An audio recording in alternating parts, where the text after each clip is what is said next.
Buenas tardes, estimados, estimados personas aquí presentes y quienes nos siguen a través de las redes sociales, quienes nos acompañan en el auditorio. Es para mí un placer darles la bienvenida a esta charla precongreso organizada por el Instituto de Investigaciones en Educación de la Universidad de Costa Rica. Es un gusto contar con su presencia en esta charla, Investigación Participativa y Formación como promotora de la movilización educativa. Hoy nos acompañan dos distinguidos expositores de la Universidad Autónoma de Madrid. Nos acompaña la compañera Mariluz del Milagro Fernández Blázquez, que ha trabajado ampliamente en metodologías participativas en educación. La profesora Mariluz es investigadora y profesora de la Universidad Autónoma de Madrid de la Facultad de Psicología. Es doctora en psicología, se dedica a la formación, investigación y asesoramiento en educación desde enfoques inclusivos. Pertenece al grupo de investigación Equidei, que es Equidad, Diversidad y Educación Inclusiva. Ha participado en la creación y revisión de materiales y guías de apoyo al profesorado para desarrollar una educación más inclusiva con instituciones nacionales e internacionales y acompaña a centros educativos en procesos de transformación escolar con enfoques inclusivos. Tenemos también el placer de contar con la compañía de Francisco Martos Guilet, quien también es investigador y colaborador en torno a procesos de investigación en contextos educativos. Francisco Marcos es educador social y psicólogo especializado mediante posgrado en apoyos a personas con discapacidad intelectual o del desarrollo y a sus familias, así como en psicología general, sanitaria y neuropsicología clínica. Ha dirigido entidades de atención a personas con discapacidad intelectual y coordinado proyectos de formación profesional básica, programas de viviendas en la comunidad para personas con discapacidad y programas de asesoramiento a familias. Actualmente trabaja en una entidad de atención a personas con discapacidad coordinando el servicio de formación y empleo. Además, participa como colaborador externo en diversas universidades. Es miembro del Equidei también y en la Universidad Autónoma de Madrid. Sus intereses profesionales e investigadores se centran en la inclusión de las personas con discapacidad y el trabajo con familias. A lo largo de esta charla, nuestros invitados compartirán sus perspectivas y experiencias en investigación participativa, analizando su impacto en la formación y la generación de cambios dentro de las comunidades educativas. Muchas gracias a ambos y bienvenidos. Pues muchísimas gracias, compañera Rocío. Muchas gracias, antes de comenzar con otras cuestiones, por habernos dado la oportunidad de estar compartiendo este tiempo con vosotros y vosotras. Para nosotros es una oportunidad el poder tener este espacio de intercambio, de compartir y de poderos dar las gracias realmente por tener esta oportunidad de estar aprendiendo junto a vosotros en estos 3 meses que vamos a estar por aquí. En el caso del tiempo que vamos a compartir ahora conmigo, lo que vamos es a reflexionar un poco sobre cómo podríamos contribuir al desarrollo de una investigación en educación inclusiva, pero que sea más inclusiva. Es decir, que cuente más con las personas que serían protagonistas de los procesos de cambio inclusivo, como son las familias, el alumnado, el profesorado, desde qué enfoques podemos partir para establecer las colaboraciones y desde qué enfoques podemos partir para diseñar nuestros proyectos de investigación. Esa sería un poco la idea, el sentir de lo que vamos a compartir nosotros. Mi compañero Francisco se centrará más en el tema de la familia, desde qué enfoque podríamos colaborar con la familia para poder avanzar hacia una educación más inclusiva y en mi caso desde qué enfoque podríamos aproximarnos a las comunidades educativas. Antes de empezar también, aparte de dar las gracias, contextualizar un poco el tiempo que vamos a intercambiar, pues vamos a compartir la web de nuestro equipo de investigación, del que Rocío ya ha hablado y del que Rocío es parte. Se llama Equidei y está accesible a través de Google. En ella podéis encontrar muchos materiales, tanto de los que hoy vamos a hablar sobre ellos y compartir, como otros que probablemente, quizás si nos dedicamos a lo mismo, que entiendo que sí, pues os puedan resultar de interés. No mostrar esto de nuevo, espero que no la líe. Vale. Somos eso, Equiday, Equidad, Diversidad y Educación Inclusiva, y ahí veis a muchas personas que formamos parte de él: Cecilia, Ángela, Gerardo, Héctor, Robin McWilliam, Margarita. Somos un montón de personas de distintos puntos, de distintos contextos académicos, profesionales, a los que nos mueve la intención de mejorar, aprender y contribuir a desarrollar al final una sociedad más inclusiva, desde el contexto familiar, desde el contexto académico, desde el contexto educativo, formal o no formal. Y bueno, como os decía, pues tenéis aquí en la esquina superior izquierda un desplegable en el que podéis acceder a nuestros proyectos activos, a los materiales derivados de ellos, a otro conjunto de materiales que también pueden seros de interés, que podéis consultar en los momentos que consideréis oportuno. Y bueno, pues ya después de haber compartido que lo que vamos a compartir aquí no es solo fruto de nuestro trabajo, sino del trabajo de muchas personas, pues comenzamos. Modo pantalla completa. Venga. Ya hemos compartido la web del equipo, esta sería. Y lo que voy a compartir ahora lo he organizado en torno a 4 grandes puntos. Por un lado, ¿qué no es la educación inclusiva? Luego hablaré un poquito de barreras, hablaré sobre condiciones y luego sobre cómo acompañar en el cambio, contextualizando un poco la investigación-acción participativa y algunas guías que pueden contribuir a desarrollar procesos de transformación educativo contando con las comunidades educativas. Como decía, nada de lo que voy a compartir es solo construido por mí, todo es compartido por mi equipo de investigación y, como vais a ver, nada va a ser nuevo para vosotras y vosotros. Entonces, tomaos este espacio también, si puede ser, como un momento de intercambio, porque probablemente nada de lo que comparta sea nuevo.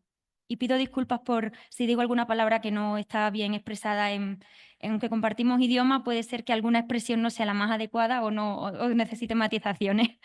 Venga, pues, ¿qué no es la educación inclusiva? La intención de esta pregunta o este punto inicial es compartir un lenguaje.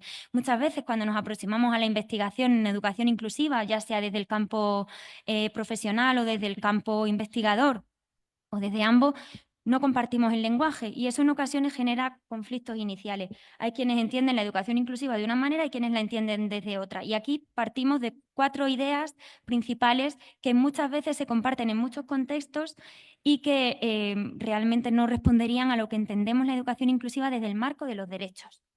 Entonces, ¿qué no es la educación inclusiva? No sería un tipo de educación para un tipo de alumnado, no sería un asunto marginal en el sistema educativo que con pequeños cambios se puede conseguir, tampoco sería una preocupación solo por determinado alumnado y tampoco sería un rasgo que se tiene o no se tiene. ¿Somos inclusivos o no somos inclusivos? Frente a esto, cuando hablamos de educación inclusiva desde el marco de los derechos, hablamos de un derecho de todo el alumnado. Ni siquiera es un derecho de la familia, es un derecho del alumnado.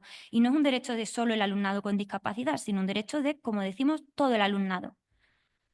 Por lo tanto, requiere, o sea, lo que nos sitúa esto es en la necesidad de reflexionar sobre la diversidad en nuestras escuelas y en nuestras comunidades.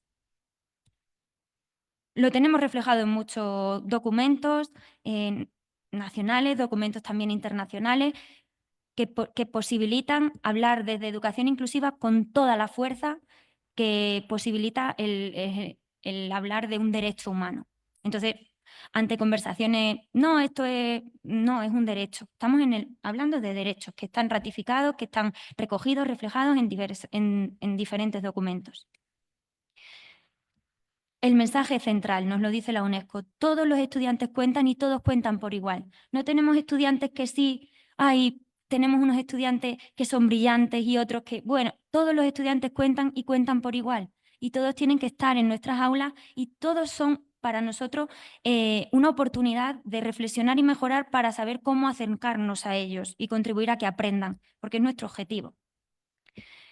Una reflexión interesante es que tengamos presente es que a veces uno dice: no, es que yo trabajo en discapacidad, yo trabajo no sé, en migración, yo trabajo en identidad de género. Da igual, porque desafortunada o afortunadamente los mismos mecanismos excluyen no solo a las personas con discapacidad, sino al resto. Es decir, los mismos mecanismos que excluyen a un niño que tiene una discapacidad intelectual reconocida son los mismos mecanismos que están de base a aquel que le discrimina por, a lo mejor, su orientación sexual. Eso es interesante porque nos hace tender puentes sobre, sobre distintos ámbitos tradicionalmente separados de investigación. Frente a considerarlo como un asunto marginal, recordad que estamos visibilizando ideas erróneas. ¿Es un derecho? No es un asunto marginal. ¿Por qué? Porque debe ser eje central de las decisiones educativas y atañe a lo que pasa dentro de la escuela, cómo organizo mi horario docente. Fijaos, algo tan sencillo o complejo como organizar el horario del profesorado posibilita que el profesorado pueda trabajar entre sí o no. Si yo consigo que 2 docentes estén con tiempo para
Ah, que lo ponga aquí, ¿no? Ah, vale. Muchas gracias.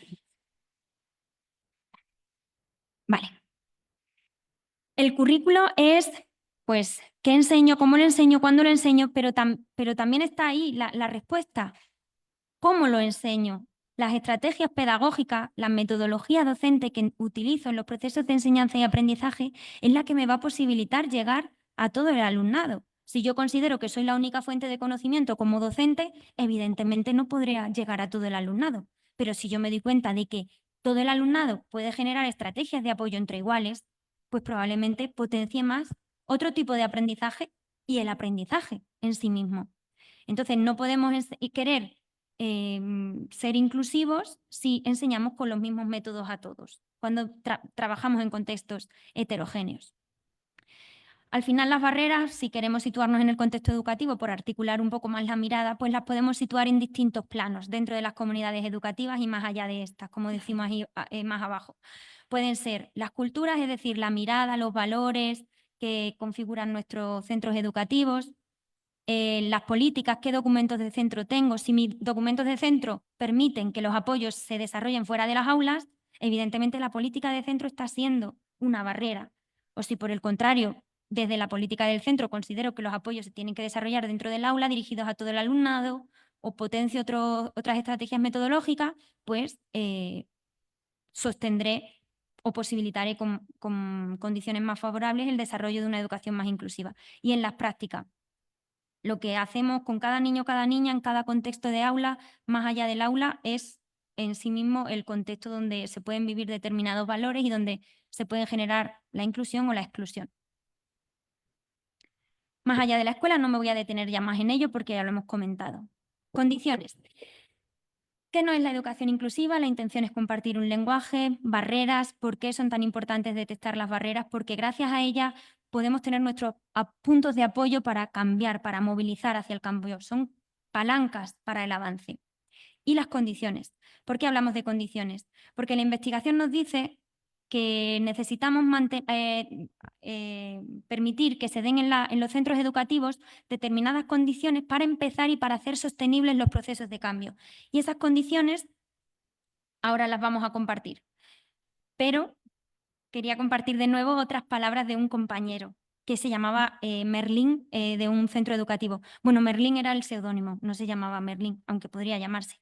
Decía, lo primero que tengo que decir es que siempre comparo la situación anterior del colegio a la de ahora como si fuera un calcetín, que metes la mano, agarras la punta y lo cambias completamente. No tiene nada que ver cómo era el colegio hace 18 años a cómo es ahora. Ha habido un proceso, hubo un momento de cambio donde se intentó ver de una forma crítica y a la vez, para avanzar, la posibilidad de poder incluir a todo el alumnado. Y al final se apostó por eso, porque la escuela es de todos, todo el mundo tiene derecho a una escuela, no puede haber ninguna segregación por motivos ideológicos, físicos, y bueno, pues se apostó por ello. Y eso se hizo posible y sostenible trabajando desde el liderazgo las condiciones, sobre las que ahora vamos a hablar. De manera, de nuevo, visual, como la imagen del ojo, de la perspectiva en la mirada y la idea del león y la gallina como animales que pueden darnos o no miedo, pues tenemos estas dos imágenes. Depende del camino que queramos hacer, uno u otro nos va a gustar más o nos va a venir mejor. No importa, o sea, si queremos que nos dé el sol, pues probablemente elegiremos el de arriba. Si queremos ir en la sombra y fresquito, nos vendrá mejor el de abajo. Pero todo depende de nuestro horizonte, hacia dónde nos dirigimos. Pues esas son las condiciones. Si queremos desarrollar una escuela excluyente, no tenemos que trabajar ninguna de estas condiciones. Si queremos un horizonte, es decir, un camino en el que haya presencia, participación y aprendizaje de todos los niños y niñas, tendremos que trabajar estas condiciones. Las condiciones son reflexión, generar procesos de reflexión en el profesorado que posibiliten el desarrollo de un conocimiento estratégico, no solo técnico, sino situado en los contextos y que posibilite generar procesos de reflexión para mejorar en la acción, sobre la acción, para la acción, el liderazgo. Qué importantes son los líderes, no solamente los líderes formales, sino también los no formales. Y qué importante es el liderazgo distribuido entre los miembros de la comunidad, que no solo decidan los mismos, que no se le dé voz al alumnado, que no se le dé solo voz al mismo alumnado. ¿Qué voces escuchamos? ¿Cuáles no? Eso tiene que ver con el liderazgo. La idea de quiénes pueden tomar decisiones y cómo. Planificación, súper importante. Muchas veces nos pasa que nos ponemos en marcha, pero sin una planificación bien estructurada, luego no se mantiene en el tiempo, no se hace sostenible y eso muchas veces genera mucho desasosiego. Eso lo hemos aprendido en muchos centros educativos y seguro que vosotras y vosotros tendréis desafortunadamente esa experiencia. A veces se introducen prácticas que no se han planificado bien y entonces pues no se mantienen. El tema de la participación de la comunidad, que está muy conectado también con la idea del liderazgo, a quienes posibilitamos que estén, que su voz sea escuchada, que tomen decisiones, la idea de colaboración y apoyo. El reto en el que nos situamos no lo podemos hacer solos y solas, necesitamos del otro y de la otra para poder avanzar y para poder sentirnos animados y partes de algo, porque estamos ante un reto muy grande. Como sabemos, si fuera sencillo ya lo habríamos conseguido. Y la idea del desarrollo profesional, muy importante. No podemos querer que la escuela cambie si no posibilitamos a los profesionales a los y las profesionales que están en los espacios aprender y poder trabajar. Y de nuevo la idea que traíamos es que estas condiciones en cada comunidad educativa toman su forma, tienen que estar presentes, pero cada comunidad las articula a su manera. Hay muchas experiencias de reflexión, muchas experiencias sobre participación, muchas experiencias sobre liderazgo, distintas maneras de transformarlo. Por eso es la idea de no hay modelos. Y de nuevo la idea de que estamos en un proceso continuo de mejora y de reflexión y revisión sobre las situaciones y procesos de exclusión y no hay modelos. Rosy, ¿cuánto tiempo nos queda? ¿Está bien? ¿No estáis cansadas? Perdonad. Si queréis compartir alguna idea, reflexión o pregunta o algo ahora o lo dejamos para después, ¿qué preferís? ¿Para el final mejor? Vale, así también facilitamos el proceso a los compañeros de cámara que no tengan que estar los pobres para arriba y para abajo todo el rato. Genial, pues seguimos. Y claro, ¿cómo acompañar en el cambio? ¿Cómo podemos ahora nosotras y nosotros empezar? Esta idea de cómo acompañar en el cambio, de nuevo reflexionaremos sobre ella de manera más central en otro foro que vamos a tener, ¿no? La idea, pero bueno, sobre hoy lo que queríamos compartir es, nosotros y nosotras como personas que estamos en la academia podemos generar procesos de acompañamiento en las comunidades educativas en las que lo que estemos es intentando poner el foco en ellas. ya sabemos, mucha gente súper importante en el ámbito de la educación inclusiva nos lo han dicho, muchos teóricos y muchas personas nos lo han dicho ya. Tenemos muchísimo saber ya escrito sobre liderazgo, sobre participación, sobre estrategias, sobre metodologías inclusivas. Hay muchísimo saber, ya sabemos las cosas. Lo que nos falta es movilizarlo, cómo ponerlo en la comunidad en funcionamiento. Entonces, de un tiempo acá estamos viendo que en realidad los procesos de investigación-acción participativo pueden ser una estrategia de investigación con mucho potencial en el ámbito de la educación inclusiva. Desde la investigación-acción estamos investigando, por tanto, se aporta el rigor que aporta la investigación, que se entiende la investigación como una práctica social que aporta rigor, que posibilita avanzar en la construcción de conocimiento, pues la investigación-acción es una investigación. Pero ¿qué pasa? Que tiene el potencial de transformar los contextos, porque muchas veces sacamos conclusiones súper importantes para la academia. No sé qué porcentaje de personas piensa esto, no sé qué porcentaje de personas siente esto. Tenemos este cuestionario que nos vale para medir no sé qué. Tenemos un montón de cosas. Pero eso, ¿cómo transforma la práctica? ¿Cómo lo hacemos? Entonces, la investigación-acción puede ser una estrategia que nos ayude en ese cómo.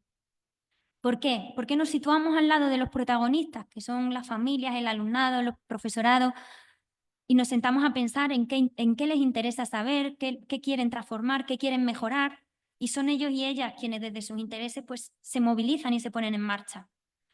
Permite investigar porque crece el conocimiento también, porque todos los hallazgos se sistematizan igualmente y contribuye al cambio social. Hace nada tenemos enviado un texto, pero bueno, tendríamos accesible el producto que generamos después de un proceso de investigación-acción que hemos hecho con un grupo de maestras sobre personalización de la enseñanza, y hemos reflexionado sobre qué hemos aprendido como equipo de investigación, que éramos 16 personas, bueno, 17 personas de coles de distintos puntos, en este caso eran de España. Y resulta que lo que han aprendido es muchísimo sobre personalización, muchísimo sobre diseño universal, sobre calidad de vida, sobre empoderamiento, sobre autonomía. Han aprendido un montón de temas, pero además han aprendido que la investigación, decían ellas, con sus palabras, puede ser algo amigable. Algo amigable, que cuando escuchas eso te das cuenta de cómo se entiende la investigación. Y señalaban también que sentían que se puede investigar y que se puede reflexionar siendo docente. Eso fortalece a la persona, porque te sitúa con el rol de persona que puede cambiar y que puede contribuir al desarrollo del conocimiento.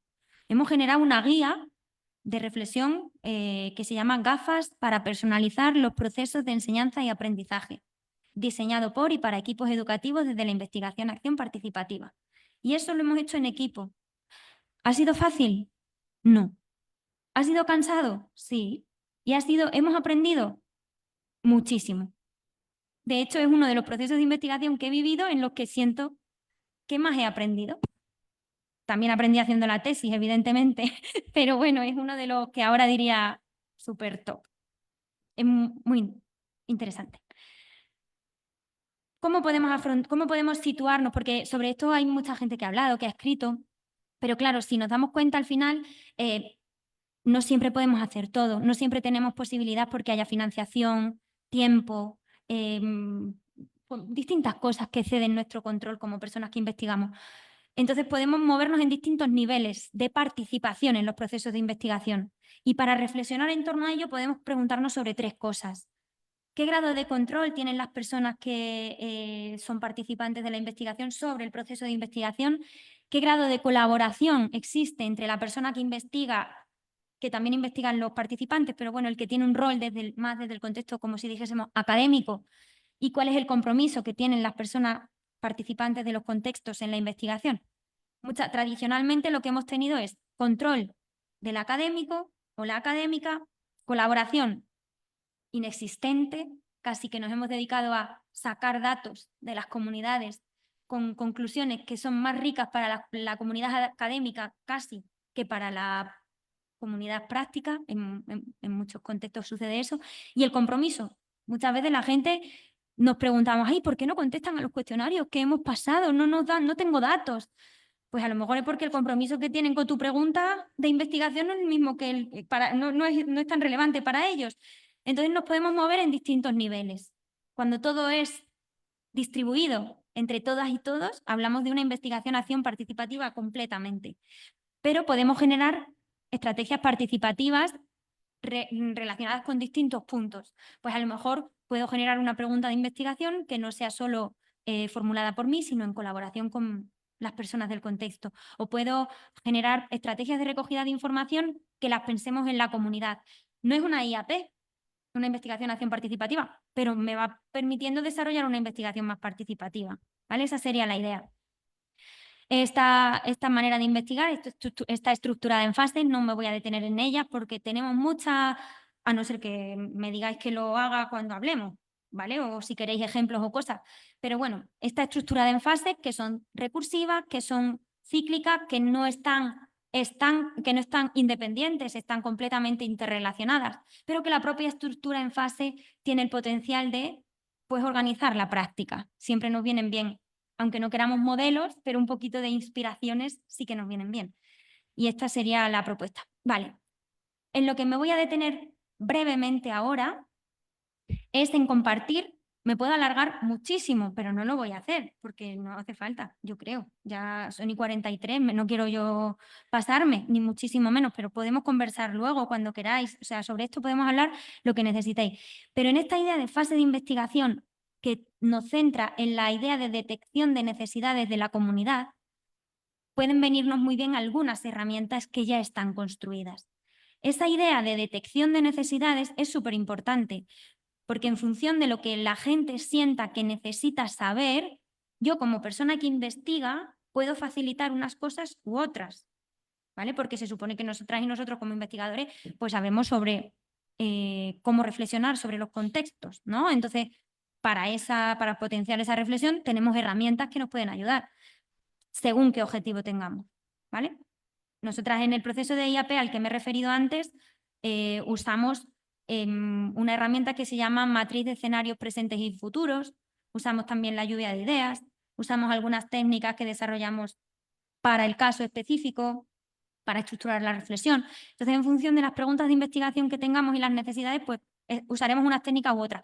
Pero ahora justamente voy a compartir 3 herramientas que son accesibles de manera gratuita y que pueden ayudar a las comunidades a reflexionar sobre su propia situación, que se llaman, pues, que son guías para acompañar los procesos de reflexión y que se pueden usar en el marco de una investigación-acción o no. O sea, la idea de estas guías está conectada ahora con la idea de IAP para que veamos que como investigadores podemos aportar desde esa óptica y desde ese plano a la transformación, pero las guías se pueden usar sin que formen parte de un proceso de investigación. Son herramientas que nos pueden ayudar a estructurar la mirada, a organizarla desde una idea pues, sistémica y sistemática. Sistémica, ¿por qué? Porque fijaos, cuando nosotros estamos en el cambio hacia una educación más inclusiva, veréis el ejemplo. Hay países que han cambiado la norma a nivel internacional y han dicho ningún niño sale de clase. Y ha pasado algo. Pero se ha tenido que generar un proceso de acompañamiento de determinada manera. Hay otros espacios en los que directamente las familias, las asociaciones de derechos humanos se han movilizado y han dicho esto no puede ser así, hay que cambiarlo. Entonces, el cambio puede venir de abajo o puede venir de arriba. Y en función de dónde viene el cambio, como persona que lidera, tengo que acompañar de una manera o de otra, porque las resistencias, las emociones serán otras. En las familias, en el alumnado, en el profesorado, en la administración. ¿Vale? Entonces eso se tiene que tener presente y esa idea de sistema tiene que estar muy presente porque nosotros movemos una pieza y pasan cosas. Tenemos que saber qué pieza movemos y por qué para saber dónde nos sitúa y cómo poder acompañar. Esa es nuestra responsabilidad. Bueno, las guías son oportunidades para reflexionar y tomar decisiones. No dicen qué tenemos que hacer, sino cómo podemos pensar sobre lo que hacemos y cómo podemos tomar decisiones para avanzar hacia el horizonte inclusivo, en este caso, que es el contexto en el que estamos. Son oportunidades también para escuchar otras voces, porque muchas veces pensamos que lo que nosotros pensamos es lo que piensa el resto de gente y muchas veces no. Por eso la idea de empezar con ideas erróneas sobre educación inclusiva, porque muchas veces pensamos que compartimos el lenguaje, pero no lo compartimos. Y muchas veces en ese mismo proceso de reflexión, como hemos compartido también muchas veces en el equipo, lo hemos compartido Rosy, pues que en ese proceso de reflexión y toma de conciencia ya está el cambio, porque a veces pensamos que educación inclusiva es de niños con discapacidad y es que no es eso, no tiene nada que ver. Tiene parte que ver, pero igual que tiene que ver con otras muchísimas cosas. La pregunta de qué nos moviliza la acción, esa idea de lo que he puesto como ejemplo rápido antes, una movilización, teóricamente hay constructos que nos recuerdan esto. Hay quienes hablan de pastillas reveladoras, hay quienes hablan de interrupciones, hay quienes hablan de contradicciones, hay quienes hablan de zonas indeterminadas de la práctica. Hay muchos términos distintos que aluden a esa idea de en la experiencia que me lleva a decir lo que hago no sirve, tengo que cambiarlo. Y esa idea, y en ese punto de experiencialmente sentir la necesidad del cambio es en el que en ocasiones las guías nos pueden situar, si no lo vivimos de manera natural. ¿Por qué? Porque nos confrontan con un marco articulado teóricamente, nos hace pensar con la práctica, sobre la práctica, nos hace pensar con gente y al final, pues, ya está, pues me situáis. Tenemos muchos ejemplos, que no me voy a detener a ello, de verbalizaciones de gente que te dice el momento en el que dice, es que esto me hizo decir no, no puedo seguir así. Esta idea de pues cualquiera de esos términos da igual, pero es ese suceso de la experiencia que me lleva a moverme y a cambiar. Los 3 documentos que vamos a compartir brevemente, tan brevemente como que puedo decir solo el título, vaya. Kit de iniciación al viaje hacia una educación más inclusiva, colaboración y participación en el proceso hacia una educación más inclusiva, guía para la transformación a través de recursos audiovisuales y hacia culturas políticas y prácticas escolares más inclusivas, termómetro para la inclusión. Estas 3 herramientas, pues, son recursos que tenemos accesibles gratuitamente, que podemos usar, están en la web del equipo de investigación y lo que nos aportan es, pues en este caso, esta que nos aporta 10 ideas claves sobre educación inclusiva, 10 ideas claves sobre cambio educativo, 10 ideas claves sobre liderazgo para la inclusión y luego una serie de fichas que están estructuradas en un proceso de reflexión que busca construir visión. Por eso el primero se llama la primera ficha visión. Contribuir a la construcción de la visión y la escucha del contexto. Por eso la siguiente se llama visión escucha. La idea de escucha, de ver qué necesita el contexto. Eso, en ese tiempo nos detenemos mucho. Ideación, ¿por qué? Porque nos lo dice la literatura. La gente que contribuye al cambio son aquellos que tienen imaginación, son capaces de ver y en educación inclusiva hablan de imaginación moral. Soy capaz de ver el componente ético de las acciones que puedo emprender, del valor que tienen y me imagino una realidad distinta. Y fichas de acción. Y está estructurado en torno al termómetro. O sea, este kit aporta un proceso de reflexión más estructurado, pero que recurre a otros documentos y también al termómetro, pautando una posible manera de usarlo, que el termómetro es otra de las guías que vamos a compartir. Esta guía, que se llama Colaboración y Participación, la guía anterior la elaboramos en el marco de un proceso que hemos tenido de acompañamiento a centros que llamábamos tándem, centros de educación especial y centros ordinarios trabajando conjuntamente para intentar desarrollar prácticas más inclusivas. Todo ese proceso de reflexión que hemos compartido lo hemos ideado en equipos de profesionales del campo y profesionales del contexto más académico. Y hemos ideado y lo estuvimos poniendo en marcha y pilotando con un grupo de centros, 100 y pico centros de España. Y esta otra guía es una guía que se usa como para trabajar temas específicos. Si yo quiero trabajar el tema de familia, si quiero trabajar el tema de codocencia, si quiero trabajar el tema de cómo incorporar la comunidad a mi centro, pues tiene muchos recursos que posibilitan reflexión para hacerlo con mi claustro y también recursos teóricos si necesito saber más y parte de unos vídeos. Esto lo hicimos en el marco de la OEI de Chile. Aquí son los temas, un montón de distintas, liderazgo, planificación, colaboración, ahí los tendríais disponibles. Y el termómetro, que el termómetro es una guía más que lo que plantea es una parte de marco teórico, una parte de reflexión sobre las condiciones específicas que hemos hablado de ellas, sobre reflexión, liderazgo, participación, y luego una parte específica también de reflexión sobre presencia y accesibilidad, sobre evaluación, sobre presencia y accesibilidad, sobre aprendizaje y evaluación, sobre distintas áreas, estructurando la mirada a través de ejemplos prácticos. Porque muchas veces lo que no nos representamos es muy bien qué significa la teoría en la acción. Entonces, aquí lo que posibilitamos es reflexionar en torno a ello. ¿Para qué? Pues para pensar críticamente sobre la práctica de hoy, como nos dice Freire, para poder mejorar la del mañana. Si no pensamos, si no sentimos esa necesidad de tener que cambiar, si solo nos movemos por imposiciones, a veces hay que moverse por imposiciones, pero hay que generar el apoyo, el desarrollo profesional que se requiere para que no sea vivido como realmente un vértigo absoluto, sino los apoyos son necesarios. Entonces, esa es la idea. La guía no da respuesta, nos ayuda a hacernos nuevas preguntas para avanzar. No hay rutas predefinidas, cada comunidad perfila las suyas. Como investigadores e investigadoras podemos pensar qué ejes de colaboración podemos hacer. La investigación-acción nos posibilita grandes oportunidades. Las guías pueden ayudarnos en esos procesos de diseño de investigación o no. No necesitamos guías, pero pueden venirnos bien.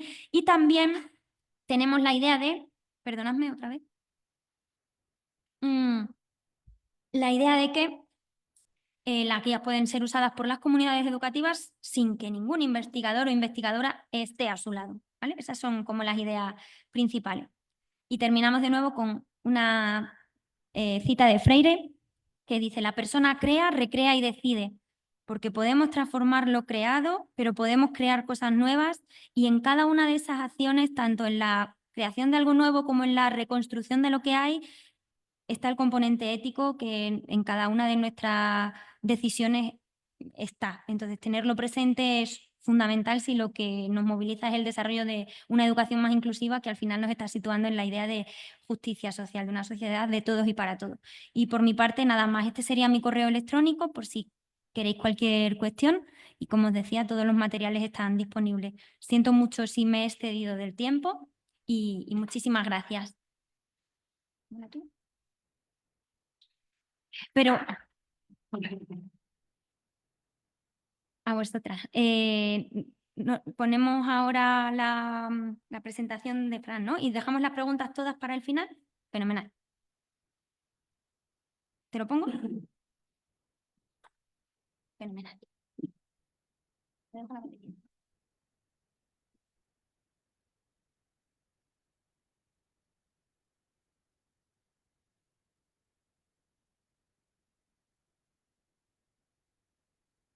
Así se me escucha bien, ¿verdad? Fenomenal. Bueno, como decía Mariluz al comienzo de la presentación, yo voy a intentar centrarme un poco de manera más específica en cómo se trabaja con las familias o en el papel que tienen las familias en todo este proceso relacionado con la educación inclusiva y por qué es importante tener en cuenta el papel que juega lo que es el sistema familiar. Dentro de la presentación vamos a intentar también centrarnos un poco en el papel que juegan los profesionales, porque, por ejemplo, en una de las intervenciones que hacía Mariluz, comentaba que muchas veces el cambio puede venir de arriba, puede venir de abajo, pero muchas veces no sabemos qué es eso de arriba, qué es eso de abajo, y entre medias quedan muchas cosas que no sabemos muy bien dónde estamos. Y entre ellas, pues, por ejemplo, están lo que son los profesionales de los diferentes centros o de los diferentes servicios. Para poder comenzar lo que es el trabajo con familia, tenemos que entender qué entendemos por familia y por qué es importante la familia. Muchas veces, yo, por ejemplo, en mi campo profesional, me encontraba cuando nos reuníamos con familias, nos trasladaban toda la responsabilidad de la educación a nosotros. Entonces, nosotros era como un toma y daca, es decir, no, o sea, tú como familia es el primer contexto de desarrollo de tu hijo y como el primer contexto de desarrollo de tu hijo es el más importante. Entonces, en base a en base a esa experiencia como familia, a sus aprendizajes, es como también se va a desarrollar y cómo va a aprender tu hijo o tu hija.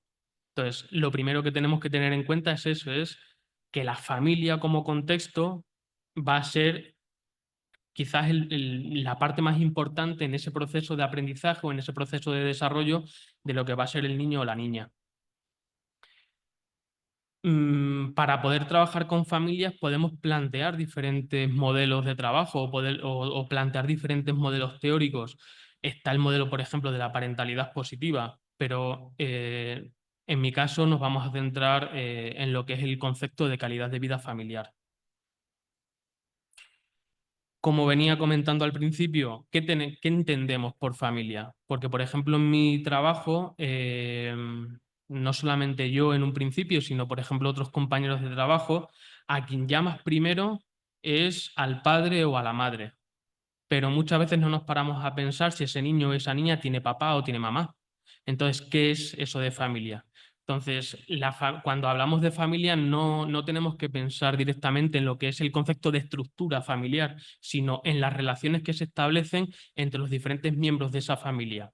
Entonces, cuando hablamos de familia, lo que tenemos que tener en cuenta es el vínculo de apoyo que te une con la otra persona y que realmente ese apoyo implique una relación de afecto que sea estrecha, que sea regular y que sea constante, ¿vale? Porque, por ejemplo, muchas veces cuando nosotros evaluábamos veremos un poquito más adelante lo que es la herramienta de calidad de vida familiar, cuando evaluábamos la calidad de vida familiar o la calidad de vida individual y preguntábamos por la familia, pues muchas veces la familia se te ponía a decir todos los miembros o sea, sacaba el árbol genealógico y te decía todos los miembros de su familia. Y a lo mejor con el miembro de la familia que vive en otra ciudad no tienes relación, ¿vale? Entonces, ¿a eso lo tengo que llamar también familia? Pues es un concepto que muchas veces lo podemos poner un poco en duda. Una vez que tenemos claro lo que es el concepto de familia, ya sí que podemos entrar un poquito más en lo que es el concepto de calidad de vida familiar. Vamos a ver que el concepto de calidad de vida familiar va a depender un poco de la familia con la que estemos trabajando. Entonces, como bien decimos, el concepto de calidad de vida familiar va a ser un concepto subjetivo y va a depender un poco de la definición que nos haga cada uno de los miembros que componen ese sistema familiar, dentro del cual también vamos a tener en cuenta cuáles van a ser las necesidades tanto individuales como colectivas dentro de ese sistema. Como os comentaba, el concepto de calidad de vida familiar pues, va a tener una definición distinta dependiendo un poco de la familia con la que estemos trabajando. Pero realmente cuando nosotros trabajamos desde el concepto de calidad de vida familiar, tenemos que preguntarnos cuándo una familia experimenta calidad de vida. Porque como decíamos, la calidad de vida es subjetiva. Pero si es subjetiva, entonces, ¿cuándo percibimos que la familia puede definirse como un sistema que está realmente percibiendo calidad de vida familiar? Pues cuando realmente las necesidades de todos los miembros de su familia están satisfechas, o cuando los miembros de esa familia pueden disfrutar de tiempo juntos, o cuando los miembros de la familia tienen las oportunidades de perseguir o conseguir metas que son importantes para ellos. Cuando hablamos de necesidades, veremos un poquito más adelante, por ejemplo, cuando estructuramos las intervenciones con la familia, nosotros como profesionales, si nos ponemos delante de este modelo de calidad de vida familiar, que enseguida se pone a hablar de lo que es el concepto de necesidad, lo que más nos interesa es ver qué necesita la familia. Pero muchas veces nos olvidamos de cómo tenemos que construir esa relación, porque muchas veces esas necesidades no van a salir en la primera reunión que tenemos con la familia y tenemos que aprender a leer un poquito entre líneas. Perdonad. Y tenemos que tener también muy en cuenta la definición de necesidades, porque va a haber necesidades más explícitas, es decir, la familia te va a definir expresamente lo que necesita, necesito esto, esto y esto y esto, y sin embargo va a haber necesidades un poquito más implícitas que las vamos a ser capaces de detectar a medida que vayamos trabajando un poco con la familia. Cuando hablábamos, por ejemplo, de cómo interactúan las necesidades a nivel individual y familiar, con esto hacemos referencia mucho a con qué miembros de la familia estamos trabajando. Si yo trabajo con el papá o con la mamá, seguramente las definiciones que tengan de necesidad van a ser necesidades conjuntas de familia, ¿vale? Mi familia necesita esto, mi familia necesita lo otro, pero si yo me pongo a trabajar con el hijo o con la hija, a lo mejor ahí ya sí empiezan a salir necesidades más individuales. ¿De acuerdo? Entonces, es muy importante que cuando nosotros trabajemos con familias tengamos muy en cuenta con qué partes del sistema familiar vamos a trabajar. Por tanto, tener en cuenta el concepto de calidad de vida familiar o el modelo de calidad de vida familiar, ¿qué implicaciones tiene en nuestro trabajo o en nuestra práctica profesional? Pues considerar a la familia como un contexto social en el que el niño se desarrolla y aprende. Ya lo decíamos al principio. Es decir, primero tenemos que tener muy claro que la familia es el contexto de desarrollo más importante para un niño o para una niña. Eso es lo que nos permite partir, o sea, eso es lo que nos permite tener en cuenta desde el modelo de calidad de vida familiar. Y nosotros como profesionales, ¿qué implicaciones tiene para nosotros trabajar desde este modelo? Pues entender, aprender y conocer cómo se relacionan los diferentes subsistemas familiares, teniendo en cuenta la bidireccionalidad de los afectos. Eso es lo que comentaba anteriormente. Por ejemplo, desde mi servicio, desde mi centro de trabajo, nosotros tenemos una base de datos de familias. ¿Quién creéis vosotros que suele estar en esa base de datos? ¿El papá, la mamá? La mamá. Entonces, muchas veces decimos, pues venga, vamos a trabajar con la familia y en nuestra base de datos solamente aparece la mamá.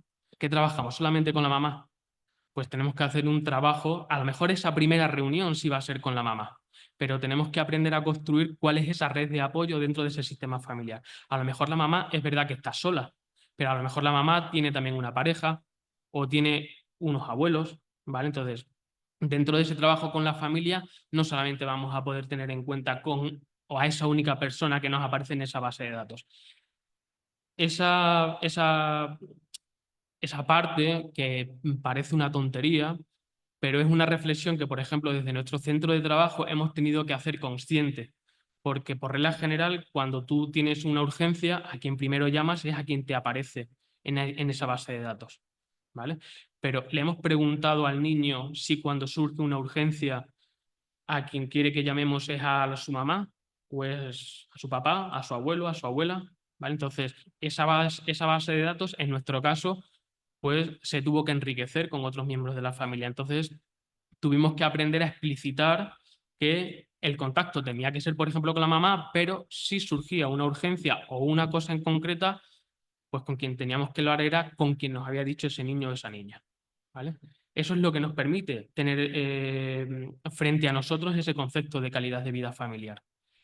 ¿Qué nos permite también como profesionales? Pues que las familias se relacionan con un entorno y cuáles son sus redes de apoyo formales o informales. En este caso, por ejemplo, recuerdo una de las primeras intervenciones que realizamos con un niño, en este caso, que tenía un diagnóstico de discapacidad intelectual. Él definía como familia el compañero de clase que había conocido esa misma semana, ¿de acuerdo? Entonces tú tienes que hacer un trabajo también con la persona para ayudarle a que comprenda qué es el concepto de familia, ¿vale?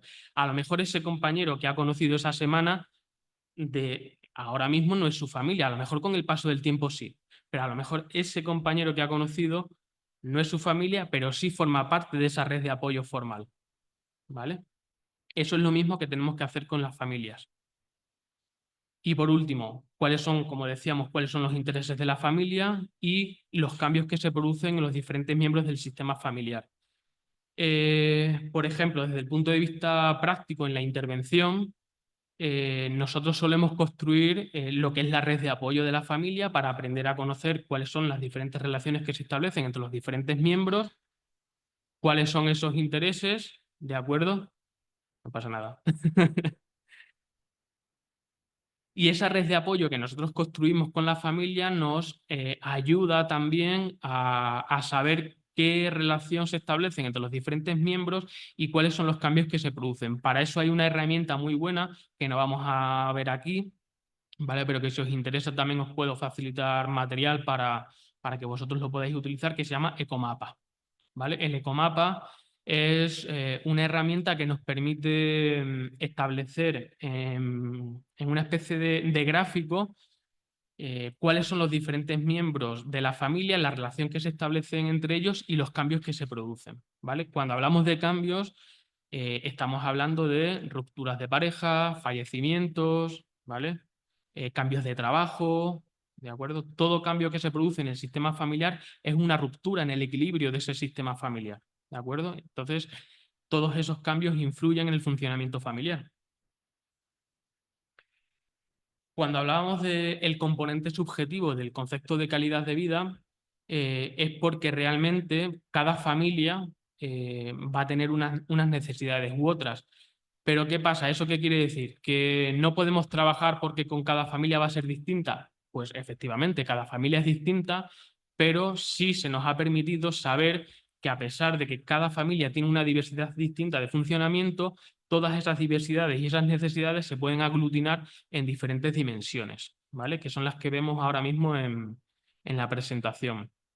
Esas necesidades se pueden aglutinar si el niño o la niña con la que se trabaja tiene más o menos de 18 años, ¿vale? Si dentro del sistema familiar hay niños menores de 18 años, las dimensiones de calidad de vida familiar con las que se van a trabajar son los recursos de la familia, la estabilidad emocional, clima familiar, bienestar económico y adaptación familiar. Veis que cuando se trabaja con familias que tienen hijos o hijas mayores de 18 años, hay dimensiones que son similares, ¿vale? Pero hay dimensiones que son distintas. ¿Por qué? Pues porque las necesidades de esa familia van a depender también del momento vital en el que se encuentre cada uno de los miembros de esa familia, ¿de acuerdo? Por tanto, por hacer un breve resumen, tenemos el modelo teórico desde el cual partimos para poder trabajar con la familia, ¿de acuerdo? Que eso se puede evaluar, ¿vale? Con una escala de calidad de vida familiar. ¿Y quiere decir que todas estas dimensiones son susceptibles de trabajar? Pues sí y no. Va a depender un poco de las necesidades que detecte la familia, ¿vale? Va a haber, por ejemplo, familias con las que tengamos que trabajar todas las dimensiones, pero va a haber familias con las que vamos a trabajar exclusivamente con alguna de ellas, ¿de acuerdo? Trabajar desde este modelo nos permite realmente no solamente evaluar lo que es la calidad de vida familiar o cómo percibe la calidad de vida esa familia, sino desarrollar también intervenciones a través de los servicios, me refiero. Entonces, ¿por qué es importante, de manera resumida, el constructo de calidad de vida familiar? Pues nos permite comprender a la familia, su realidad, sus intereses, sus necesidades. Nos permite también, como decía, diseñar intervenciones. Si yo soy capaz de detectar cuáles son las necesidades de la familia, voy a ser capaz de diseñar intervenciones que me permitan cubrir cuáles son esas necesidades. Y por último, conocer cuáles son las diferentes perspectivas de la familia. Y me centro un poquito en el punto central del concepto de la intervención, porque, por ejemplo, cuando Mariluz hablaba en su intervención sobre la educación inclusiva, que la educación inclusiva implica trabajar con todos, esto implica también rediseñar los servicios, ¿vale? Muchas veces cuando estamos en un centro de atención familiar o en un centro de atención a personas con discapacidad o en un centro educativo, los profesionales caemos en el error de que las intervenciones no sabemos diseñar intervenciones que estén al servicio de las familias o que estén al servicio de los alumnos o de las alumnas. ¿Por qué digo esto? Porque muchas veces los centros educativos, los centros de atención a familias o los centros de atención, por ejemplo, a personas con discapacidad, diseñamos servicios o diseñamos recursos con el único objetivo de obtener financiación para que nuestro servicio sea rentable. Entonces, yo diseño un servicio por ejemplo, yo he estado durante algo más de 10 años coordinando un servicio de formación y empleo. Muy pocas veces las formaciones que se diseñaban estaban al servicio de los alumnos con los que trabajábamos. Es decir, salía una convocatoria, nosotros nos presentábamos a la convocatoria, nos concedían a la convocatoria y ya sí nos dedicábamos a buscar al alumnado. Pero no diseñábamos un servicio en base al alumnado que nosotros teníamos, ¿vale? Entonces, eso es lo que nos permite tener en cuenta el constructo de calidad de vida familiar, que es súper importante. Es decir, los servicios tienen que estar, o sea, perdón, los recursos tienen que estar al servicio de las familias y no al revés. ¿De acuerdo? Y eso implica rediseñar los modelos de financiación de todos los recursos con los que trabajamos. Y esto es súper complicado. Por ejemplo, en España, Plena Inclusión, que es una entidad que aglutina a todos los centros de personas con discapacidad, tuvo que rediseñar los servicios para ser coherente con esta idea. ¿De acuerdo? Entonces, no sé si he dicho algo excesivamente fuerte. No. Lo digo porque, bueno, están grabando, a lo mejor... no me dejan tener España. Para mí esto es súper importante porque nosotros como profesionales tenemos que luchar muchas veces con los modelos de funcionamiento de los servicios y de los centros con los que trabajamos. Y eso implica trabajar con las concepciones de los compañeros de trabajo, de la dirección de nuestro centro, ¿de acuerdo? Entonces, diseñar un centro y un servicio que esté al servicio de la familia es muy complejo, ¿de acuerdo? Pero si lo tenemos en mente, pues nos resulta más sencillo. Por ejemplo, pues aquí tenemos a Cristian, que se está comiendo 2 presentaciones y a lo mejor pues también nos sirve para reflexionar desde su puesto de trabajo cómo puede participar también en el contexto universitario para que su servicio sea más inclusivo. Entonces, con lo que comentaba, nos trasladamos ahora mismo a cómo podemos diseñar la intervención, teniendo en cuenta el enfoque centrado en la familia, es decir, el modelo de calidad de vida familiar. Aquí me gusta mucho pararme porque implica trabajar con las concepciones que cada uno de nosotros tenemos. Y aquí, por regla general, las personas suelen no mentir, pero suelen engañarse a sí mismos, ¿vale? Porque a no ser que seamos personas que reflexionemos muchísimo sobre nuestra práctica diaria, pero va a depender también a quién preguntemos. Si preguntamos a los directores de nuestros centros, siempre van a decir que su modelo de trabajo es el mejor, ¿vale? Sin embargo, si preguntamos a alguno que está un poquito más quemado, pues va a decir que es el peor de todos, ¿vale? Entonces, tenemos que tener en cuenta también ese tipo de cosas. Entonces, ¿desde qué modelo tenemos que trabajar? Y desde qué modelo se tiene que situar nuestro servicio, nuestro recurso desde el cual trabajemos. Pues, por ejemplo, va a haber servicios que están centrados en los profesionales. Vosotros diréis, eso es imposible. Pues hay servicios que todavía están centrados en ellos. ¿Qué es un servicio centrado en el profesional? Pues donde los profesionales son los expertos, ¿vale? Que determinan las necesidades del niño y de la familia y cómo deben responder a ellas. Por ejemplo, en España existen modelos de centros de rehabilitación que están enfocados, por ejemplo, a personas que han sufrido algún daño cerebral, ya sea por accidente de tráfico, por ictus, por cualquier tipo de patología, que siguen centrando sus intervenciones en modelos médicos, ¿vale? Entonces, el modelo médico, ¿qué nos viene a decir? Que el profesional es quien detecta las necesidades de la persona con la que trabaja, la familia con la que trabaja, y es quien determina la intervención que se debe realizar. Y a la familia solamente le consulto cuando yo como profesional decido cambiar la intervención que se está realizando. Pasaríamos de ese modelo, que sería un modelo centrado en el profesional, a un modelo en el cual empezamos a entender a la familia como aliada, ¿vale? Aquí los profesionales consideran a la familia como un sistema que es capaz de llevar a cabo intervenciones, ¿vale? Pero quien sigue diseñando las intervenciones es el profesional, es el centro de trabajo. Seguidamente, iríamos a un modelo de trabajo más enfocado a la familia.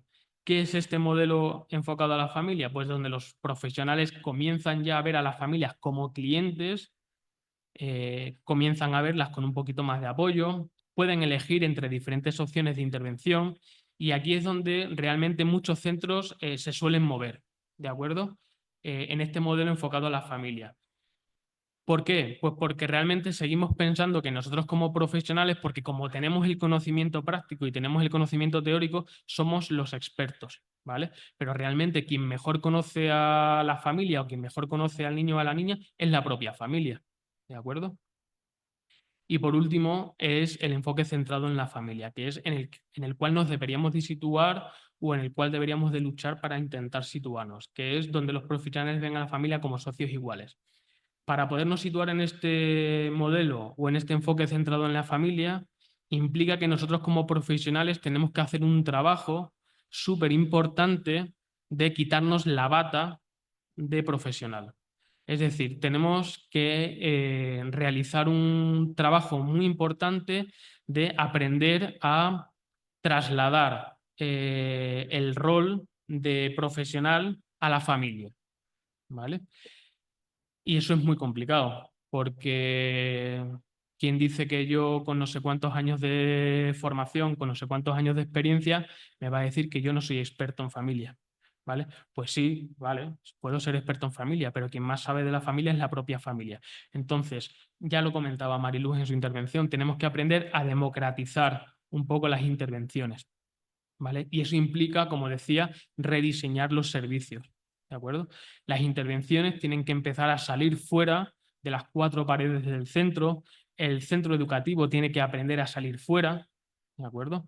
Entonces, implica muchísimo cambio, pero muchas veces el cambio tiene que venir por parte del profesional. ¿Cuáles son las claves de esa práctica centrada en la familia? Pues para yo poder trabajar desde un modelo o desde un enfoque centrado en la familia, tengo que aprender a poner énfasis en las fortalezas de la familia.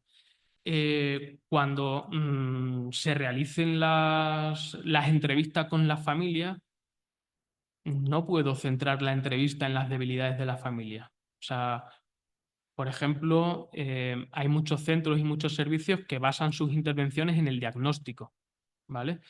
Y yo solamente con el tener el diagnóstico ya me vale qué intervención. Pues es una intervención vacía, porque te falta muchísima información sobre el funcionamiento, por ejemplo, familiar, ¿de acuerdo? Entonces, nosotros, por ejemplo, en mi centro de trabajo cambiamos todas las herramientas de trabajo, en donde en lugar de preguntar por el porcentaje de discapacidad o por el diagnóstico de discapacidad, preguntábamos por cuáles eran los sueños que tenía la persona o cuáles son los sueños de tu familia, qué cosas se te dan bien hacer, qué te gustaría estudiar, dónde te gustaría irte de viaje, ¿vale? Entonces, esa herramienta nos permitió no solamente situar las necesidades en las fortalezas de la familia, sino que también te ayuda como profesional a cambiar tus concepciones. Ya no centras tus verbalizaciones o tus intervenciones o tus maneras de pensar en las debilidades de la familia, sino que ya centras tus maneras de pensar en las fortalezas. Este enfoque centrado en la familia también nos permite partir de las necesidades, como venimos comentando hasta ahora, y de las prioridades de la familia. El reconocimiento de la importancia de los apoyos que tiene esa familia, y nosotros como profesionales también situarnos en este enfoque centrado en la familia nos permite apoyarnos o apoyar a la familia en esa toma de decisiones, ¿vale? Finalmente, para ir terminando un poquito la intervención, ya sabemos un poco el modelo desde el cual podemos partir o podemos trabajar, que es ese modelo centrado en la familia, el modelo de calidad de vida familiar. ¿Cómo podemos articular ese enfoque en una intervención? Pues podemos partir identificando las necesidades de la familia con diferentes herramientas que veremos, identificar los recursos y las fortalezas de esa familia, identificar las fuentes de ayuda y, por último, dar autoridad y capacitar a la familia. Este último punto, dar autoridad y capacitar a la familia, es lo que he comentado antes cuando hablábamos del rol que tenemos los profesionales en ese enfoque centrado en la familia. Dar autoridad y capacitar a la familia tiene que ser un ejercicio consciente, es decir, yo tengo que devolverle, tengo que democratizar la intervención junto con la familia. No puedo hacer los 3 puntos previos y llegar al último punto y decirle a la familia, esto es lo que tienes que hacer, ¿vale? Porque entonces ya no estamos trabajando desde un enfoque centrado en la familia. Por ejemplo, ¿cómo podemos identificar las necesidades de la familia? Pues como ejemplo práctico, nosotros cuando llevemos a cabo una primera reunión con la familia, lo más importante es que la familia sepa de qué va a ir la reunión, ¿vale? Y una parte muy importante es dejar nuestro rol de profesional en casa y dejar que la familia cuente su historia como familia. Nosotros tenemos que tener muy en cuenta que la parte protagonista de este proceso debe ser la familia y no nosotros como profesionales. muchas veces cuando nosotros estamos en esa primera reunión con la familia, pues nos dicen cosas que no nos gustan o nos dicen cosas con las cuales no estamos muy de acuerdo. No pasa nada. Ya habrá momentos de reflexionar sobre aquello que nos devuelve la familia, pero ahora mismo el momento de esa primera reunión, quien es protagonista es la familia. Y tenemos que dejar que se explaye, tenemos que dejar que verbalice cuál es su historia. ¿De acuerdo? En esa primera reunión, pues, como comentaba también hace un momento, tenemos que ayudar a la familia a aclarar cuáles son sus necesidades.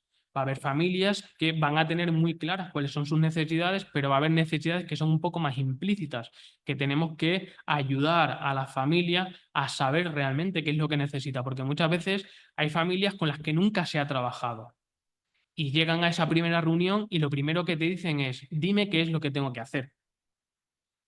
¿Vale? Yo no voy a ser quien te va a decir lo que tienes que hacer, lo vamos a hacer juntos. Yo te voy a guiar y te voy a ayudar a caminar por ese camino, pero yo no voy a ser quien te diga lo que tienes que hacer. Tienes que ir descubriéndolo tú como familia. Eso es algo que podemos hacer, pues, por ejemplo, en ese primer contacto, para ayudar un poco a identificar cuáles son esas necesidades familiares. Como hablábamos un poco, eso se puede hacer en esa primera reunión, ¿vale? Esto es un breve resumen, un breve esquema de cómo podemos diseñar esa primera reunión. Esto es algo que se construye desde ese enfoque centrado en la familia, ¿vale? Por ejemplo, ya comentaba antes que es muy importante dejar que la familia cuente su historia. Lo de no hacer comentarios que juzguen decisiones. Muchas veces las familias vienen con muchísimos miedos y no cuentan ciertas cosas de su familia porque tienen miedo a que se les juzgue. Sobre todo, por ejemplo, ahora mismo se me venía a la cabeza la última intervención que nosotros realizamos con una de las familias. Tenía muchísimo miedo de decir que su hijo era adoptado, ¿vale? Porque no estaba bien visto por la familia. ¿Y por qué no estaba bien visto por la familia y por qué le daba muchísimo miedo a esta pareja en concreto decir que su hijo era adoptado? Pues porque venían desde una familia con unas ideologías y con unas creencias religiosas muy importantes, ¿vale? Entonces, pues le costaba muchísimo verbalizar que su hijo no era un hijo biológico, ¿de acuerdo? Entonces, esas son necesidades pues, que tienen que irse, a lo mejor en esa primera reunión no va a salir, pero tú tienes que ir creando esa relación un poco con la familia para que a medida que nosotros vayamos trabajando con ellos, pues esas necesidades vayan saliendo. Una segunda parte de la intervención es identificar los recursos y las fortalezas de la familia. Como os comentaba, muchas veces la familia viene y te dice que le digas qué es lo que tienes que decir. Pues nosotros tenemos que intentar apoyarles en identificar cuáles son esos recursos y cuáles son las fortalezas que tiene como familia, porque muchas veces lo que una familia identifica como debilidad es una fortaleza, ¿de acuerdo? Cuando hablamos de identificar recursos o de identificar cuáles son los apoyos formales o no formales, existen muchísimas herramientas, pero, por ejemplo, se trabaja mucho con el entorno. Por eso hablaba antes de que los servicios y los recursos tienen que salir de las cuatro paredes en las que estamos, porque para poder trabajar desde un enfoque centrado en la familia, nosotros tenemos que trabajar con el entorno, ¿vale? Y muchas veces esos recursos y esos apoyos están en el entorno y la familia no es capaz de identificarlo, porque la familia lo que identifica como apoyo es el recurso en el que está, ¿de acuerdo? Y a lo mejor la tienda a la que voy a comprar el pan todos los días es un apoyo y es un recurso al cual yo puedo acudir. Esto es lo que comentaba, identificar las fuentes de ayuda. Tanto las fuentes de ayuda formales como informales. Cuando hablamos de las fuentes de ayuda informales, nos estamos refiriendo a esas fuentes de ayuda que no están profesionalizadas, ¿de acuerdo? Por ejemplo, pues la tienda del barrio, la vecina que me cuida la casa cuando yo no estoy, esas son las fuentes de ayuda, ¿de acuerdo? Y ya con esto termino y por aterrizar un poquito el tema, porque es verdad que mi intervención se ha centrado muchísimo en lo que es el trabajo con familias, pero tenemos siempre sobre nuestra cabeza un poco cómo desde la educación inclusiva podemos hacer para trabajar con familias, ¿no? Mariluz ya lo comentaba en su intervención, la educación inclusiva no es trabajar exclusivamente con alumnos con discapacidad, sino es trabajar con todo el alumnado. Y trabajar con todo el alumnado implica trabajar con todas las familias, independientemente de dónde vengan y cuál sea su situación, ¿vale? Es lo que comentamos aquí. La educación inclusiva no es responsabilidad únicamente de la escuela, sino de la sociedad en su conjunto. Vengamos del servicio de tecnología o vengamos de la universidad o vengamos de donde vengamos. Es responsabilidad de todos, ¿de acuerdo? Y con esto finalizo mi intervención. Muchísimas gracias por vuestro tiempo y muchísimas gracias. No sé si tú quieres poner algo.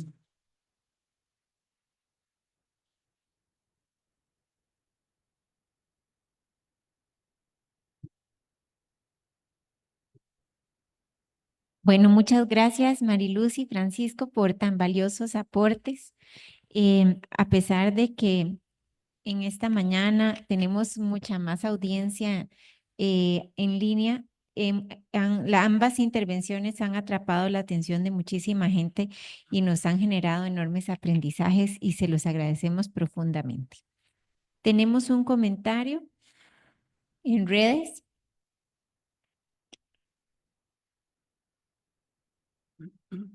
Dice Mario Alberto Sánchez, el liderazgo como herramienta de investigación-acción permite abordar situaciones que se viven en el aula que se pueden sistematizar en experiencias educativas para los procesos de reflexión, comenta el magíster Mario Alberto Sánchez. Muchísimas gracias a don Mario Alberto por su aporte también.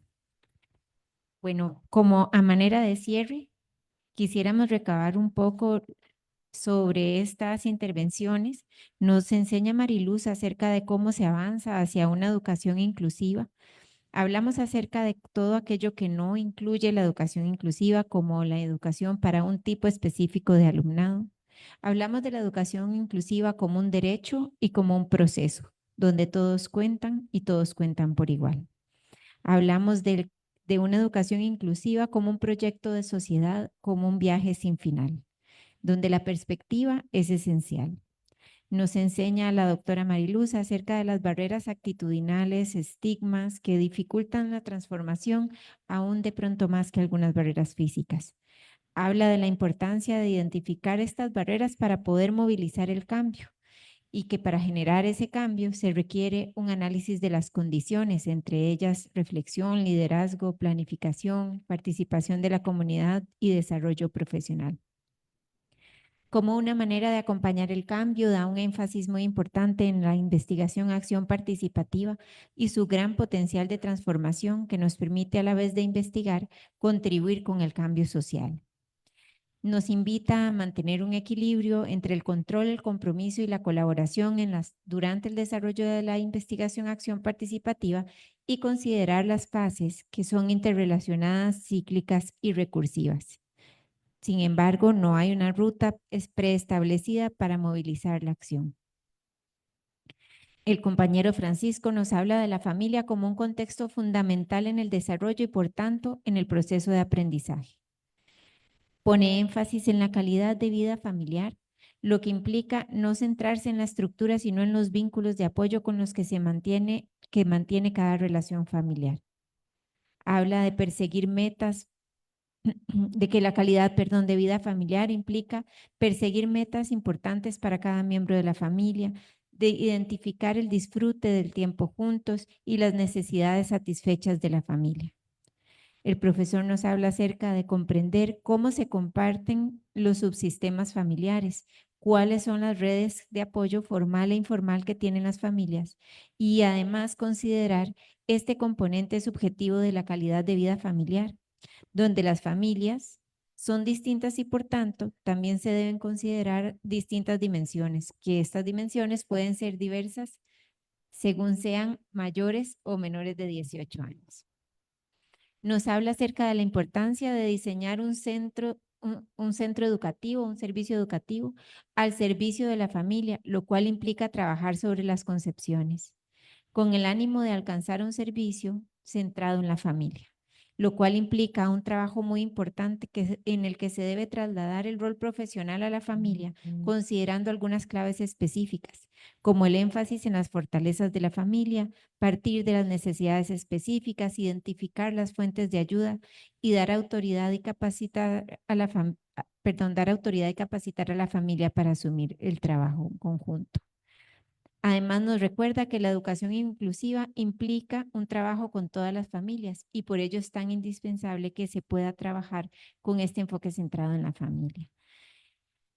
Espero haber recogido algunos de los principales elementos de esta charla el día de hoy y agradezco de nuevo a los participantes y a las personas que nos acompañan. Quisiera saber si hay alguna pregunta, intervención o aporte. Sí, ¿me escuchan? Sí. Bueno, agradecer a Mariluz y a Francisco por sus aportes. Y si yo tengo una pregunta para ambos, bueno, en un contexto, yo pienso que ahora no hay ningún país que se libre, ¿verdad?, de esos procesos migratorios, ¿verdad? Siempre pues ha estado presente, pero ahora con otros matices, con otras tónicas. Y en ese sentido, en un país con tanta migración, ¿verdad?, como lo es España, Mariluz, ¿cuáles son aquellas barreras asociadas a lo cultural que ustedes han podido identificar?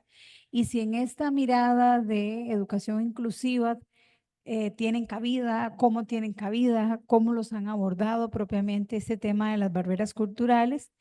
Y para Francisco, ¿cómo se visualiza el trabajo con familia, familia migrante propiamente, ¿verdad? Cuando hablamos de una familia y muchas veces no están juntas, ¿verdad? Los niños están solos con un familiar o en lugares de acogida, ¿verdad? Y sus familias no están completas, su papá está por aquí, su mamá está por allá o era en tránsito, cuando inclusive tal vez han tenido experiencias de llegar al país un poco desagradables, cuando las condiciones, inclusive a veces básicas de seguridad, ¿verdad? De los lugares donde viven no son las más óptimas, ¿verdad? ¿Cómo trabajamos, ¿verdad?, con la familia desde ahí o cómo lo hacen ustedes? Digamos, si hay alguna experiencia exitosa que nos brinde algunas luces de cómo trabajarlo, porque también nosotros acá tenemos esas vivencias, ¿verdad?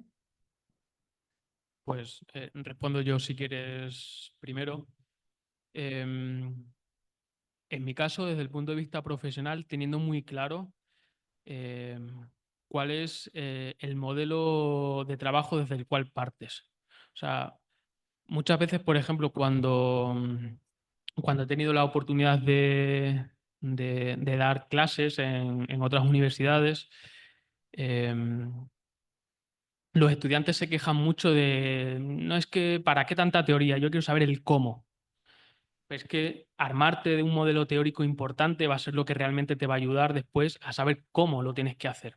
Entonces, por ejemplo, si nosotros tomamos de partida el enfoque centrado en la familia, tu concepción ya va a estar preparada, o sea, tus prácticas van a ser coherentes con ese modo de trabajo.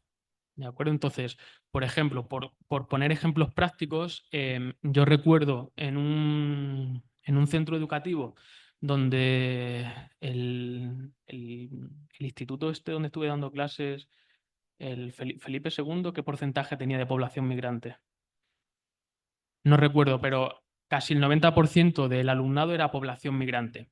Entonces, yo tenía que dar clases a niños donde, si no me equivoco, únicamente 2 alumnos eran alumnos españoles, el resto eran población migrante, donde muchos acababan de llegar a España, no conocían el español y yo le tenía que dar clases de inglés. Entonces, o sea, no. Entonces, es verdad que tú tienes que seguir una programación didáctica, tienes que seguir el currículum. Vale, yo te voy a decir que lo voy a seguir. Yo después voy a hacer otras cosas. Entonces, por ejemplo, ¿cómo trabajamos el inglés? Pues lo trabajamos a través de la fotografía. Entonces, empezamos con un vocabulario muy básico. Entonces, para que ellos aprendiesen a manejarse, si yo ni siquiera soy capaz de trasladarte un lenguaje compartido, vamos a trabajar con un lenguaje que sí vamos a compartir, que es el lenguaje de la fotografía, por ejemplo. Entonces, cada uno de los alumnos hizo un diccionario en donde yo les facilité cámaras de fotos y ellos iban fotografiando por su centro educativo cosas que les parecían interesantes. ¿Vale? Pues fotografío el patio, que no sé cómo se dice patio en inglés, ¿vale? Pues lo fotografiamos. Ellos participaron de ese proceso, ¿vale? Imprimimos las fotos, buscamos las definiciones en internet para que ellos las aprendiesen, ¿vale? Y después eso se devolvió a la familia para que ellos después lo pudiesen trabajar también en casa, ¿de acuerdo? Otra última experiencia que yo he tenido en mi último centro de trabajo, da la casualidad también que el 80% de las personas con las que trabajamos son personas adoptadas, procedentes en su mayoría de países del este de Europa, Rumanía, Bulgaria, Rusia, ¿de acuerdo? Entonces, ¿cómo se trabaja con esa diversidad? Pues nosotros en las entrevistas que hacemos con la familia, para nosotros es importante el contexto desde el cual vienes, pero únicamente por nosotros ser capaces de conocer cuál es tu historia. Entonces, en esa primera reunión trabajamos con una herramienta que se llama la línea de la vida, en donde trabajamos cuál ha sido la experiencia de vida, no solamente de la persona con la que vamos a trabajar, sino de esa familia. Después ya que tú vengas de Rusia o vengas de Rumanía o vengas de donde vengas, a mí me da igual. O sea, yo lo que quiero es conocerte. Ya te conozco, conozco cuál es tu familia, conozco cuáles son tus necesidades y realmente tus necesidades como familia, ostras, que estoy ahí, van a ser prácticamente las mismas que la de cualquier familia, ¿vale? Porque todo niño va a querer jugar, toda familia va a querer desarrollarse. Entonces, que tú vengas de Bulgaria o vengas de Rusia, a mí como profesional me da exactamente igual. O sea, yo la entrevista que hago contigo va a ser la misma, seas de Bulgaria, seas de Rumanía, que seas de Madrid. ¿Vale? Entonces, esa diversidad la tenemos en cuenta, evidentemente, pero solamente la tenemos en cuenta si existe en su historia de vida alguna particularidad que nos ayude a nosotros a desarrollar posibles intervenciones. Pero nada más. Pues muchas gracias. Parte de lo que has compartido serviría como para conectar con lo que podríamos compartir respecto a tu primera pregunta. Como hemos compartido en la diapositiva, al final los mismos procesos que generan exclusión subyacen a cualquier motivo. Y con esto lo que voy a compartir con la última idea de Fran. Al final es tener delante a la persona como es, desde su diversidad, desde su singularidad, y conectar y avanzar. ¿Qué sucede? Que es verdad que nos encontramos con cuestiones que atraviesan la identidad de la persona y que tienen cierto peso, que generan ciertos procesos sociales que hay que tener a lo mejor más presentes que otros, como decía Fran, en función de lo que en la línea de vida de la persona o en el proceso que estemos generando, pues se le otorgue valor, yo lo voy a coger y lo voy a incorporar y lo voy a analizar, a acompañar. Pero bueno, esto así como idea inicial, pero como prácticas específicas con las que contamos en España, pues tenemos un mediador cultural, tenemos experiencias de centros que tienen un alto porcentaje de alumnado migrante, que generan muchísimas situaciones en las que la pertenencia se ve muy afectada, y tenemos ejemplos de prácticas y de acciones específicas que van vinculadas a ese campo. Justamente tenemos en el equipo de investigación un proyecto en el que también participaba Rocío, que se llamaba Diálogos sobre Equidad e Inclusión, que compartíamos experiencias de distintos centros, incluidos de Latinoamérica. Y justamente uno de los centros que participó en los momentos finales, ese ejemplo súper potente de cómo generar prácticas inclusivas en escuelas con alto porcentaje de alumnado migrante. Por si quisierais verlo, lo tenemos compartido en la web. Pero bueno, al final viene de generar estrategias metodológicas que nos sitúen al lado de la persona, que conecte, escuchar a la persona, desproverte de categorías, todas las barreras que tú misma puedes detectar y que puedes haber identificado aquí, las podemos encontrar allí. Realmente no va a haber diferencia. Eso sería. Muchísimas gracias. Muchísimas gracias, compañeros. Tenemos una pregunta de Juan José Anaya, quien dice, me parece que esta pregunta es para la profesora Mariluz. Dice, ¿cuál sería la diferencia del liderazgo con acción participativa? ¿Cómo se llama el compañero? Juan José Anaya. Pues muchas gracias, Juan José, por tu pregunta. Fíjate, cuando igual no, o sea, por un lado nos encontraríamos con que el liderazgo sería una de las condiciones que tenemos que trabajar en las escuelas para que éstas puedan hacer sus cambios sostenibles en el tiempo. Es decir, yo no puedo como docente sola, imaginaos que yo trabajase en una escuela y yo dijese, ay, voy a estructurar un proceso de aprendizaje entre iguales mediante técnicas cooperativas. Voy a hacer aprendizaje cooperativo. Si desde una estructura de liderazgo no se toma una decisión en términos de documentos de centro de política que permita que eso se extienda con el resto de compañeros, que me posibilite a mí como docente programar, que me posibilite a mí evaluar. Si no se genera desde el liderazgo ese acompañamiento, es decir, un liderazgo centrado en la inclusión, pues no se van a hacer sostenibles en el tiempo. Por eso esa idea de las condiciones, entre ellas ubicar el liderazgo. Y luego, si entiendo bien tu pregunta de qué conexión podría tener con la investigación-acción participativa, pues la manera en que lo podríamos relacionar es como, por un lado, como persona que investiga, vas a tener cierto rol que se me traba la lengua, perdón, cierto rol de liderazgo en el proceso. Por tanto, tú desde por mucho que lo generes, no por mucho que lo generes, perdón, no, sino desde tu posición como persona que investiga dentro del equipo, puedes generar condiciones para facilitar ciertos procesos y vas a generar un liderazgo distribuido, porque vas a contribuir a que se generen grupos motores de trabajo centrados en los temas que le interesan al profesorado sobre lo que está trabajando. Entonces, tienes un rol de liderazgo, pero es como facilitador porque lo distribuyes.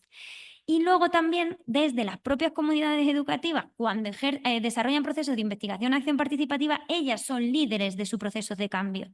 Entonces, no sé si respondo a la pregunta, pero bueno, podría analizar el liderazgo desde esas tres ópticas. Muchísimas gracias. Tenemos, perdón, una pregunta más de la compañera Ivania. Adelante.